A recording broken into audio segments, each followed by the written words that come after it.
everyone, and welcome to the Perfume Realm. My name is Micallef, and today's video is going to be all about sensual and alluring fragrances in my collection. But before we get started, I just wanted to say, if you are interested in becoming part of the realm, I highly suggest hitting the subscribe button and the post notification button so you can stay up to date on everything that is happening here.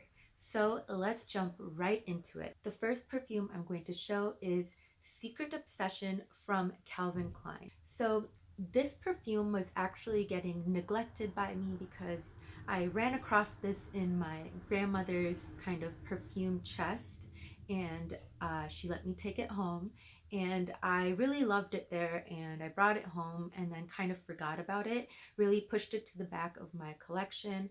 And then recently I decided to pick it up, take a little sniff, because with the quarantine, I have really been trying to give love to all of those forgotten perfumes of mine.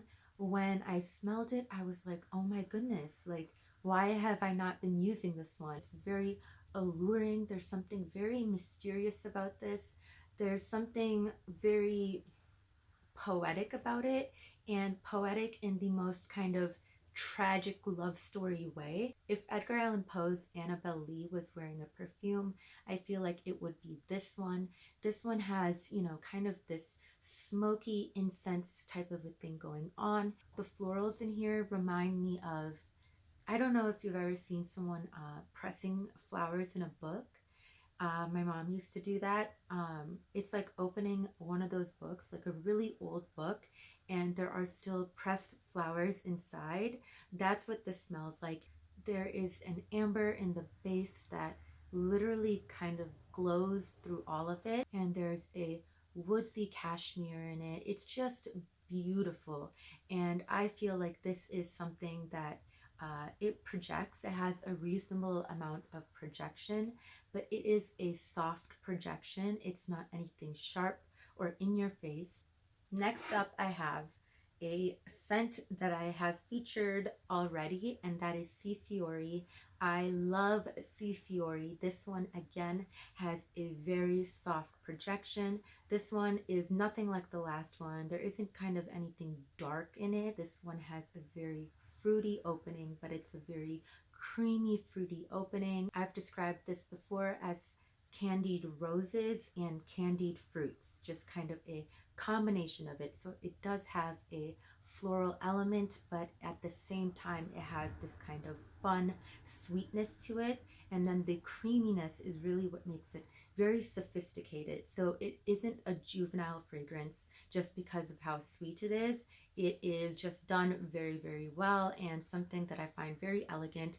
And again, I think this is alluring. I think that anyone who loves a sweet fragrance on a woman is going to love this because it's sweet.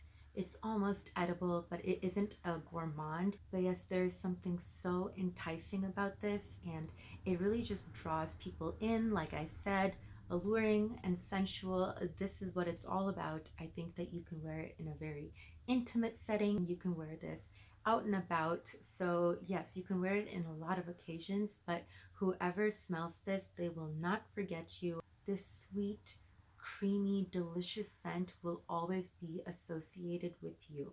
Next up, we have Alang from Martin Micallef.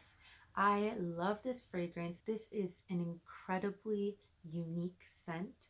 Nothing that I have ever come across and nothing in my collection smells like this one. It has ylang, it has coconut, it has this creaminess to it, and the coconut in here is not synthetic. It isn't, overwhelming or overpowering. It's way, way, way in the back, but it's done perfectly. It has this very, very rich vanilla to it. It really just has kind of a spiral.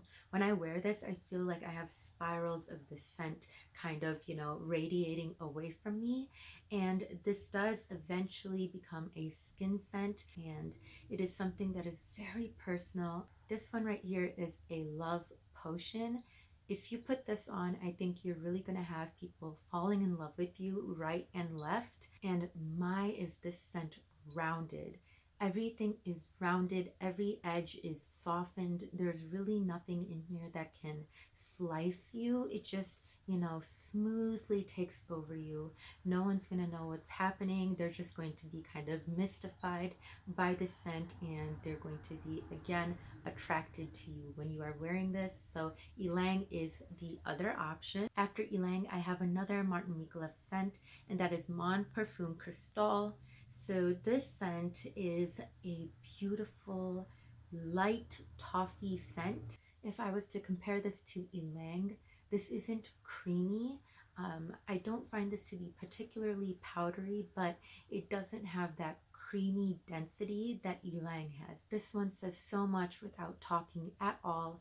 That toffee, floral, vanilla scent in here is very transparent. This is very linear, and it could be confused as more simplistic if it is compared to Ylang.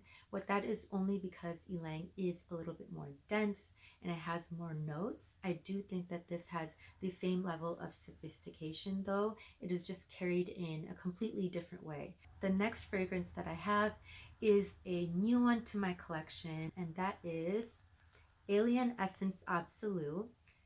Yes, I was finally able to get my hands on this one, and I heard so much about it in the past that I kind of made it out to be more than it could ever possibly be. So I really put this perfume at a disadvantage before it even got to my house, or to my nose. But this is a really pretty fragrance. This smells a lot like the original Alien, but this one has this kind of vanilla caramel in the base. And so this one, once it has kind of dried down on my skin, that's when I find the real beauty in this. The power, the longevity, and the sillage of this one is huge, but I feel like the alluring and sensual nature of it really comes from the dry down once it has really settled into your skin. Because the jasmine comes out, the vanilla comes out, and everything's a little bit softer. My other fragrances that are more maybe romantic or magnetic are far louder and more direct. They don't have the same level of finesse as these fragrances I showed. So yes, this one in the beginning is a monster with the performance, but once it does dry down, it leaves that kind of jasmine vanilla thing going on, and people love jasmine. I love jasmine. I do find it to be an aphrodisiac, so I can see people falling in love with this one and being lured in by the scent. So that is going to be my last fragrance that I'm going to share with you guys. Thank you guys so much for watching. Again, if you enjoyed this video or any of my content, I would love it if you considered subscribing, giving this video a like, and sharing with a friend. Other than that, have a good one.